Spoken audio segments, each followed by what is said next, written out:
સુરેન્દ્રનગર જિલ્લામાં ચોટીલા અને સાયલા તાલુકામાં છેવાડાના વિસ્તારોમાં ગાંજાનું વાવેતર ઝડપાય છે।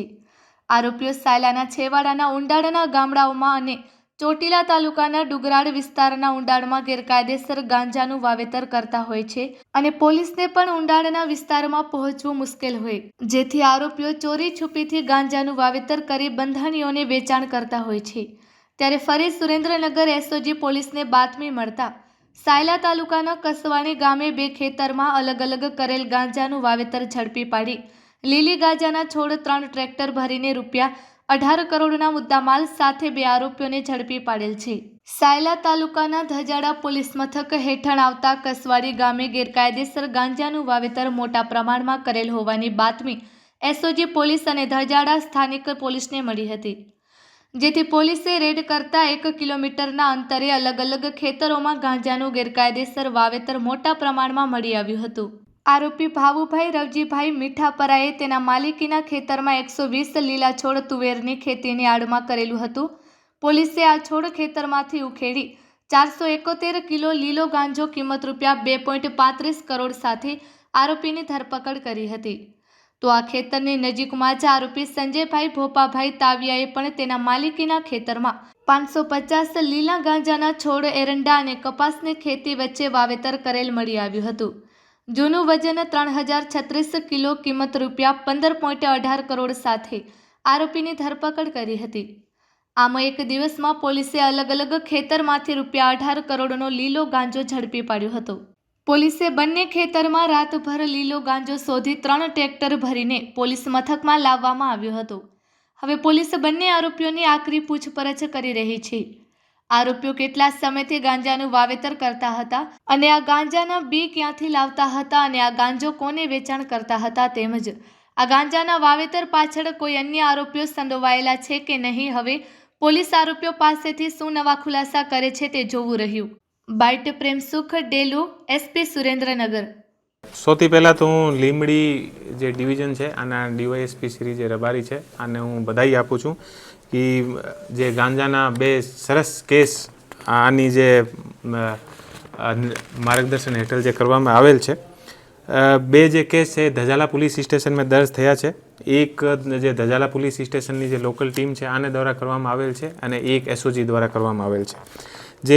પહેલો જે કેસ છે આમાં લગભગ 120 જે નગ યાની જે છોડ છે આનો જે ટોટલ વજન છે वो 471 કિલો અને 800 ગ્રામ છે। આની કિંમત લગભગ 2,35,90,000 આસપાસની આની કિંમત છે।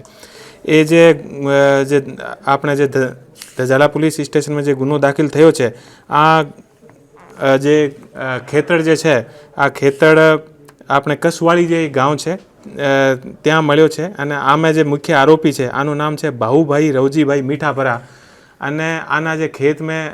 જે ખેતર છે આને અંદર જે તુવરની જે ફસલનો વાવેતર કરેલ હતો અને આ તુવરની ફસલને અંદર એ મોટા છોડ જે છે મળ્યા છે। બીજો જે કેસ જે એસઓજી દ્વારા કરવામાં આવેલ છે, આ જે કેસ છે આમાં ટોટલ જે છોડના જે નગ છે એ 550 છે અને આનું જે ટોટલ જે વજન છે वो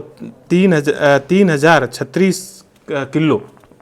અને 800 ગ્રામની આસપાસ આનું વજન છે। આની જે ટોટલ કિંમત છે આ 15 કરોડ 18,40,000ની આસપાસ આની કિંમત છે। બંને જે કેસ છે આની ટોટલ જે કિંમત છે આ લગભગ 18 કરોડની આસપાસની આની જે કિંમત છે। બીજો જે કેસ છે ઓ પણ કસવાલી ગામના ખેતની સીમને અંદર થયો છે। આનો જે મુખ્ય આરોપી છે એ સંજયભાઈ ભોપાભાઈ તાવિયા છે અને એ જે બંને આરોપી છે એ પોલીસ દ્વારા અત્યારે પોલીસની કસ્ટડીમાં છે અને આમે અત્યારે આગળની જે તપાસ ચાલુ છે, એ લોકો બીજ ક્યાંથી લાવ્યા છે અને કઈ રીતે એ લોકો આની વાવેતર કરતા હતા, ક્યાં કરતા હતા, આગળની જે આખી જે તપાસ છે આ ચાલુ છે। બંને ટીમ દ્વારા બહુ સરસ કામગીરી કરવામાં આવેલ છે અને જે બંને ટીમ છે અને 5100 રૂપિયાનું ઇનામ પણ આપવામાં આવશે અને હું જે બંને ટીમ છે આને હું ખૂબ બધાઈ આપું છું કે